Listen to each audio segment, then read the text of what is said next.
Recentemente, o Fórum Brasileiro de Segurança Pública divulgou 2 importantes estudos sobre a violência no nosso país. Os dados são aterradores e mostram que a violência se incorporou à rotina da juventude brasileira. A maioria dos jovens, 55%, diz já ter visto corpos de pessoas assassinadas nos últimos 12 meses.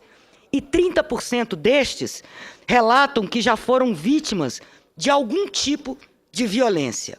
55% dos jovens. Uma das pesquisas realizada pelo Instituto Datafolha, entre junho e julho deste ano, mediu a percepção que cerca de 5.000 jovens com idades entre 12 e 29 anos têm da violência em 31 cidades brasileiras. Já o outro estudo, coordenado pela Fundação SEAD, com dados de 2006, criou um índice que avalia a vulnerabilidade de jovens à violência em 266 cidades com mais de 100 mil habitantes. Uma reportagem publicada no jornal A Folha de São Paulo, no dia 25 de novembro, traz o relato do menino Saulo, que é um nome fictício, de 13 anos, que mora em uma favela em São Paulo. O Saulo diz que assistir a assassinatos virou uma coisa comum na sua comunidade, ele e outros garotos. Ele conta também que já apanhou muitas vezes em casa e já apanhou também da polícia. O repórter da Folha, que é o seu Mário César Carvalho, lembra que em uma das cenas mais impressionantes que ele já viu no exercício da sua profissão de jornalista foi a de crianças brincando com naturalidade de contar cadáveres na favela de Jardim Ângela, em São Paulo. Senhor presidente, senhoras e senhores senadores, é extremamente preocupante essa banalização da violência. Semana passada, senadora Cátia, eu trouxe um exemplo de uma professora no interior de Minas Gerais que, na hora do recreio, brincando com seus alunos de 3, 4 anos de idade, eles brincavam com o giz da sala de aula como se aquilo ali fosse cocaína para traficar. A violência está tão banalizada no nosso país que chocou tanto a um jornalista que tem uma experiência tão farta, não só nessa área, como em outras áreas, das mazelas sociais.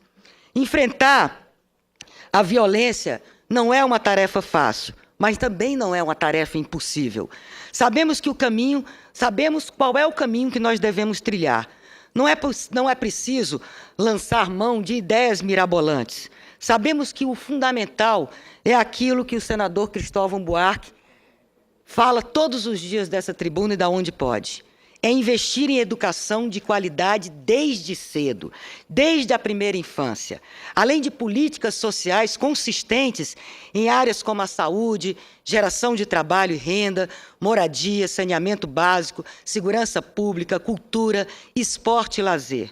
Mas por que nós não avançamos? Já temos boas práticas de prevenção e combate à violência sendo aplicado no Brasil afora. Por que, então, não conseguimos vencer essa batalha? Eu sei e eu preciso dizer que eu também não tenho as respostas prontas para esses questionamentos. Tenho, porém, algumas pistas. Em primeiro lugar, acho que ainda estão faltando boas doses de ousadia e vontade política dos agentes públicos nas 3 instâncias governamentais. A cruzada contra a violência precisa ser colocada no topo das prioridades do poder público e da sociedade brasileira. Sem essa priorização, sem uma grande mobilização social em torno desse tema, certamente não conseguiremos superar tantos obstáculos. Em segundo lugar, gostaria de chamar a atenção para um ponto que considero muito importante, que é essa impregnação da cultura da violência, que eu dizia agora há pouco com o senador Cristóvão Buarque, discutia, no nosso cotidiano, no cotidiano do povo brasileiro. Percebemos que quase tudo no Brasil se resolve na base da violência. Não existe mais a mediação de conflitos, diálogo. As cenas de violência, e eu não estou me referindo apenas à violência física, já fazem parte do dia a dia do brasileiro. Estamos perdendo a paciência, a tolerância, deixando de exercitar a generosidade, a gentileza e o respeito pelo outro. Nas escolas brasileiras, tanto nas públicas como nas privadas, são frequentes os casos de violência praticado contra alunos e contra professores. Alunos que depredam patrimônio público, estudantes que se revoltam contra professores, alunos que perseguem outros colegas que não se encaixam no padrão seguido pela maioria, jovens que não aceitam a diversidade racial, étnica e de orientação sexual. Há algumas semanas, senhoras e senhores senadores, tivemos um exemplo dessa exacerbação da violência no ambiente escolar. Todos conhecem a história. Provavelmente muitos senadores falaram sobre ela, e eu lamento não estar aqui, porque estava de licença para a saúde, não poder aqui ter falado e trazido também a minha opinião sobre o caso da estudante Geisa Arruda, de 20 anos, que foi linchada pelos colegas porque usava um mini vestido cor-de-rosa. Não podemos aceitar que num país como o Brasil, supostamente um país civilizado, cenas desse tipo aconteçam. O Brasil é supostamente um país liberal, um país tropical. O culto ao corpo é até feito de uma forma exagerada. Um país, senhoras e senhores senadores, onde usar roupas curtas e biquínis não é visto como pecado há muito tempo. Então, por que tanta hostilidade em relação a uma moça que trajava um mini vestido rosa?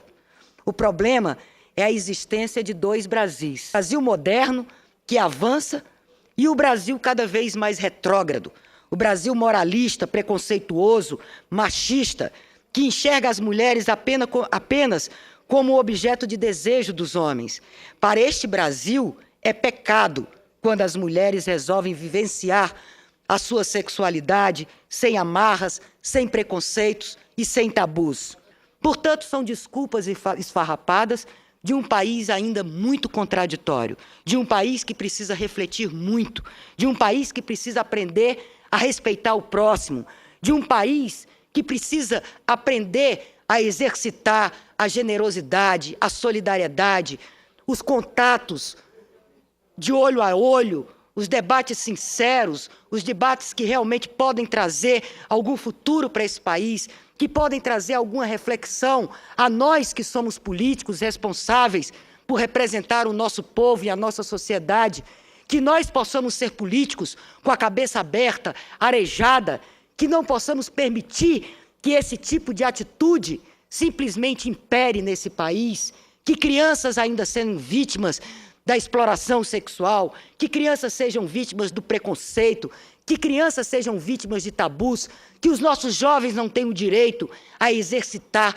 a sua liberdade plena, os seus sonhos e os seus desejos.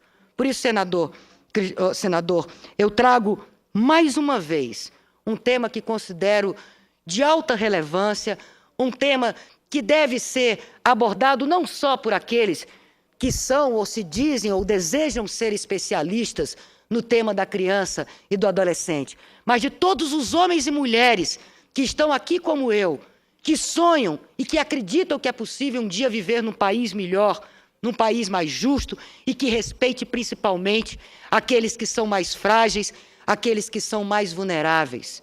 E mais uma vez eu repito, presidente Monsanto, que esses são os nossos pequenos, são os nossos filhos, que precisam de nós que somos adultos para defender os seus direitos, que precisam de nós que somos adultos para proteger os seus sonhos, para proteger o que disse aqui o senador Cristóvão, a emissão dos seus sonhos e dos seus desejos, e para que essas emissões não sejam cerceadas, não sejam obstáculos para o crescimento do nosso país, para o desenvolvimento do nosso país, mas isso seja, sim, um instrumento de transformação, de mudança, de uma sociedade muito melhor, de uma sociedade muito mais feliz, de uma sociedade que viva muito mais em paz, que lute muito mais pela paz e que isso esteja dentro do nosso coração de verdade, que não seja apenas um discurso da boca para fora, mas que seja um ato todos os dias